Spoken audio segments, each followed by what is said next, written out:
Hey guys, welcome to a new update video by me, yours truly, Amaz. And right now, there's some special news that came out, okay? It's from Blizzard, and it says that a year of Mammoth proportion. So basically, the year of the Kraken is done, and now we have the year of the Mammoth. So what does that mean for people who are just, looking at this news and it's all fresh and new? Well, the short term is that the rotation is happening. So we are no longer playing any Blackrock Mountain, Grand Tournament, and League of Explorer cards because they're all going to be shifted to Wild, which is cool, right? I mean, I'm kind of don't want to see any more Flame Wakers and Emperor Thorazons. Grand Tournament had Grand Tournament had Dr. Six as in Mysterious Challenger, but Mysterious Challenger is kind of out of the meta. But the thing is, it's good because we're getting a fresh meta, right? Everything's going to be new.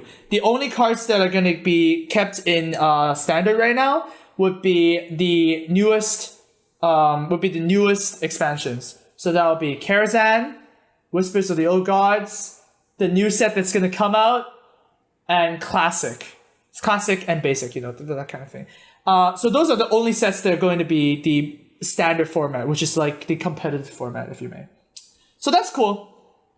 So that's basically what I said here. Damn, I should have just read this, and then I didn't have to paraphrase. God. Anyways, that's basically what I said. Anyways, some classic cards are now wild and can't be played in standard. So basically they said that, okay, some classic cards are a little bit too overpowered, and if they are kept in the system, then people will always play these cards instead of the new cards that Blizzard makes. So it's going to be very stale and whatnot. So that's why they introduced this Classic Hall of Fame. So some cards are, you can't play in standard anymore. Starting with Azure Drake. Alright, so the Azure Drake, personally, I think, it's a card that goes into every single deck, right? Every deck plays Azure Drake because it's a 5-mana 4/4 draw card, which is already insane. Right? It might not be playable insane, but once you've thrown the spell damage into it, then it gets really good. And then suddenly it's a dragon too, so dragons deck play it. So it's like a card that's just found everywhere. So I kind of predicted this. If you guys watched my previous streams, I talked about this a lot, and I thought they were just going to nerf this into a 4/3. But they ended up just deleting this from the standard meta. So that's fine. I'm actually pretty glad about that. The second one is Sylvanas. Now, I didn't really expect Sylvanas to be deleted from standard because Sylvanas had a big history. The history of Sylvanas was that it was a 5-mana 5/5 before with the same text, and then people didn't think that was OP until everybody played it, and then it was 6 mana, and then nobody played it, and then everybody played it again and whatnot. I think the problem with Sylvanas as a whole, it's not about the card's power. It's about just the play style, right? Every time you build a deck or every time you play a meta, you're always gonna see Sylvanas and okay, I have to kind of consider this thing. I had to play around Sylvanas and whatnot. So I'm okay with this. I don't really care if Sylvanas is in the meta or not, I think. What I predict though is that there's gonna be Sylvanas version 2 in the new set. They're gonna go oh, this is a new version of Sylvanas. Sylvanas High Elf or something that's a little bit different. And that's what I predict right now. So let's throw down that prediction right now here. Oh my god. This one's a little sad. My favorite, dearest card, Ragnaros the Fire Lord, is no longer able to be played in constructed tournaments. It says here, it's played in both control and mid-range, and also as a finisher in aggro. Rag is just too strong, right? It just fits in so many decks. And the fact that it can just randomly hit face means that you can actually play 8 mana Pyroblast for 8 in any class, right? So I agree that it is really strong, but personally I'm a little bit sad because I think every tournament I won in my Hearthstone career involves Ragnaros. So, yeah. That is a little bit sad. I don't think this card was overpowered or anything, but I guess since this card could fit in so many decks, there was the Dragon Warrior, there's also every single control list, there's also Shaman started playing this as well, Rogue started playing this as well. Temple Mage played this. Everybody just played this, right? So yeah, I guess it makes sense. But poor Rag, I love you, bro. I love you. PO is a very interesting deletion, I guess, because as a I agree that Power Overwhelming and Soulfire shouldn't be given into the same class, because that, I mean, you guys know, right? The back, Zulok is there's just so much burst, right? They have Soulfire, they have PO, they have Doomguard and everything, and even the control warlocks like Reno Lock or Handlock, they play PO too because of Leroy because they have Leroy Power Overwhelming Shenanigans. How hard is that to say? That was really difficult. But yeah, I guess it makes sense. So yeah, PO is gone. Not much to say about that other than Warlock decks need to be a little bit more creative. This change might actually kill a lot of Warlock decks. I don't imagine a deck. I can't imagine a deck right now that doesn't play PO in Warlock, right? Every single viable Warlock deck plays PO. The only one that didn't play PO was Mali Lock. Mali Lock didn't play PO. It played 2 Soulfires, 2 Dark Bombs in its time, and stuff like that. But man, Warlocks got really screwed over with this delete. Ice Lance, on the other hand, kind of makes Freeze Mage a little bit worse. Because Ice Lance was just a 1 mana card that deals damage is really strong because a spell damage affects it, right? And for this card to deal 4 damage, it kind of reminds you of the PO, right? Like, Blizzard basically in this article is saying that, oh, we made a mistake. 1 mana deal 4 damage is a little bit too powerful, right? 1 mana cards should not be able to do that much. But imagine if you have 1 mana for 1 minion that have charge, right? That dies the end of turn. Is that a good design? Not really, right? So that's why Ice Lance is getting removed, I guess. So Freeze Mage is gonna need some other creative juices, and it's fine personally because Ice Lance. I mean, no, it's fine honestly because Freeze Mage was a class that people can be deemed not interactive because of Ice Block, and then you stall a turn, and then you just throw all the spells at your face and whatnot. But basically, you guys see a theme, right? 1 mana deal 4 is too much. And finally, my most hated card in the whole game. If there's one card that I hate more than Conceal, is the Rogue class because they have to Conceal, right? This card is the definition of uninteractable. It gives you a minion stealth, right? I don't really care if it's next turn or forever or just 1 minion or whatnot. I hate this card, and I'm so happy it's gone because Hearthstone is an interactive game, okay? And if you want to play Miracle Rogue, sure, play Miracle Rogue. Just that your auctioneer could get killed, right? This removal actually kind of buffs Priest, now that Priest doesn't just auto-die to Rogues. But then that's not really saying much because we actually don't know. If you look at all the 6 cards that were removed, most of them actually do buff Priest. I mean, if you look at Azure Drake, right? That was Priest's Achilles heel or something, right? Priest cannot kill Azure Drake. So, interestingly enough, I kind of like the nerfs because Priest just got, inadvertently buffed because the other class got shafted. It's fine. So that's how I look at these changes, at least.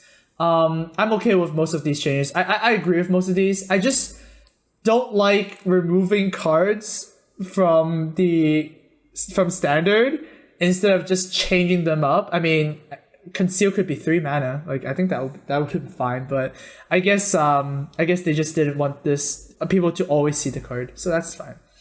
All right. So what does this say? We wanted to allow players to disenchant classic cards that are being added to the Hall of Fame set for full dust refunds, but felt that incentivizing players to dust their cool WoW cards was counter to our goal of making WoW awesome. So basically, they're going to give the full dust that you have, and you get to keep the cards as well. So if you have at least one golden Ragnaros, you get 3,200 dust. So if you have two golden Ragnaroses, it doesn't matter. It just logs one. Cool. So does that mean that you can craft a golden rag right now for free? Sure. Yeah. I mean, if you have nothing else that you really need crafting, sure, just go ahead and craft a golden every single one of these for free, right? But that is also based on this. Okay, that's based on this. Like, on the one hand, sure, free cards are good, but on the other hand, why do you need them? Because it's a wild. Wild is not a format, right? Tavern Brawl is more of a format than wild because there are no wild tournaments. There are no wild in BlizzCon.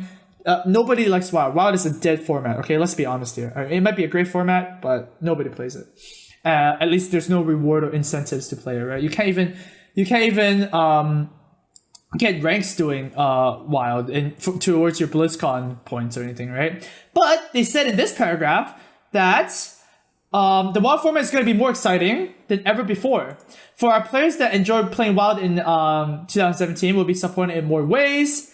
So it says, sometime after the release of our next expansion, we plan to run a heroic tavern brawl utilizing the wild format with so many cards and blah, blah, blah. We also collaborate with third-party tournament organizers to promote additional Hearthstone tournaments using wild. Okay, and we were excited about the wild ecosystem. Okay, so this is cool. Heroic Tavern Brawl utilizes the wild format. That's a lot of... it's actually really cool, especially for streamers, because, we get to actually play something new, and then it's good content for us, and everybody as a whole is interesting, because, Hero Tavern Brawl is, like, so hyped. The last one did really, really well. This, I'm not really sure about. Like, tournament organizers right now don't really have an incentive to run wild. And I don't know what Blizzard is exactly going to do. Because, like, I'm a tournament organizer too, right? I don't know what they can do to incentivize wild tournaments. I really don't. Because the fact that BlizzCon Worlds, like, the premier tournament of all Hearthstone is BlizzCon Worlds, right? Like, that's kind of what it is. And ATLC was kind of close. Okay, whatever. That does not have wild. So if the most prestigious tournament does not have wild, why would people practice for a tournament for something that isn't even like the most, prestigious, right? So I'll say, okay, cool. We'll see for this paragraph, but I don't want to be an ass. I don't really think this can happen just based on this paragraph. Like, this paragraph does not convince me that wild is going to be a format. Okay, so we'll see. To answer the questions of, do you want to craft these golden cards for free? Sure, like, you should, right? It's gonna cost a lot of dust, for sure. All right, another news we have is adventuring expansions. It says, looking back, we learned a lot in 2016. Previously, a Hearthstone year alternated between expansion and adventures. But for this year, the release cycle would include a 130 card expansion at the start of the year, another expansion in the middle, and another expansion in the end of the year. So instead of adventures, there's going to be no adventures this year. Then there's going to be 3 expansions back to back to back. So it's all going to be packs. So, well, before I give you my take, their definition is there's going to be... adventures are good, but then they want to make more cards. Cards will be acquired via packs like other expansions. Additionally, each release will include optional single-player missions that will help develop the expansion's thematic narratives and offer fun challenges. So basically, they're kind of combining both, right? So you can open packs. If you want to do some single-player stuff, you can. If there's fun challenges, you can. Okay. What I think about this is that obviously it's better because it's kind of like two-pronged, right? So the first way is better because there's more cards in the system, right? I always like to play with more cards. More cards is always good. And adventures have definitely less cards. Like, they're usually like, what, 30 card adventures or even 40 cards? Definitely somewhere around like a quarter of an expansion, right? So getting more cards is obviously good. One of the things that adventures highlight though is that all the cards that adventurers create are usually good, right? They're all usually very pushed and very playable.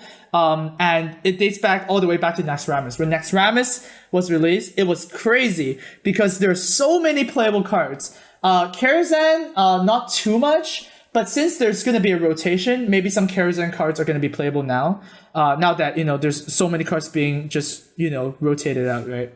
So not sure about that. The only concern I have with these expansions is that are we only going to see like 20 playable cards in each expansion because they're going to print more like vanilla cards, like, I don't know, more 5 mana 3/7 vanilla card, like I don't want to see any more of those. I really don't want to see any more vanilla cards.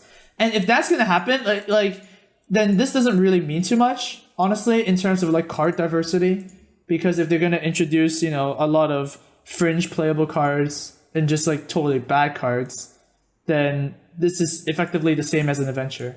That's what I think. So yeah, I hope Blizzard really takes the advice of not printing any more just trash cards, right? Like Morgan Greaser is the thing that comes up the most, right?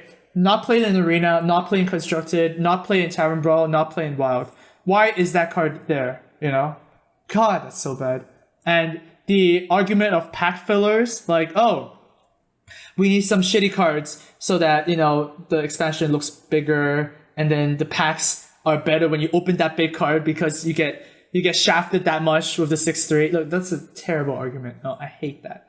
So hopefully that happens, All right, what else do we have? We have a gather round for Fireside Gatherings. Okay, we celebrate the Mammoth together. There's daily login rewards for a limited time. So yeah, this makes sense because players that quit Hearthstone can join back. There's going to be a lot more incentives to do it, so that's always good. Very standard.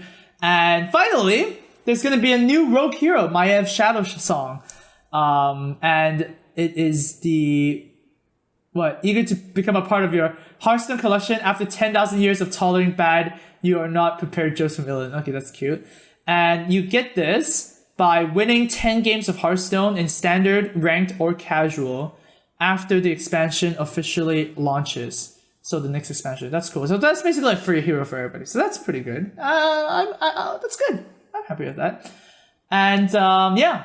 So rogues, you don't have to be sad for losing Conceal. You have Maiev now, right? That's a good balance. And that's basically the news. All right, well, thanks so much, guys, for watching. And, stay warm. See you guys later, yeah?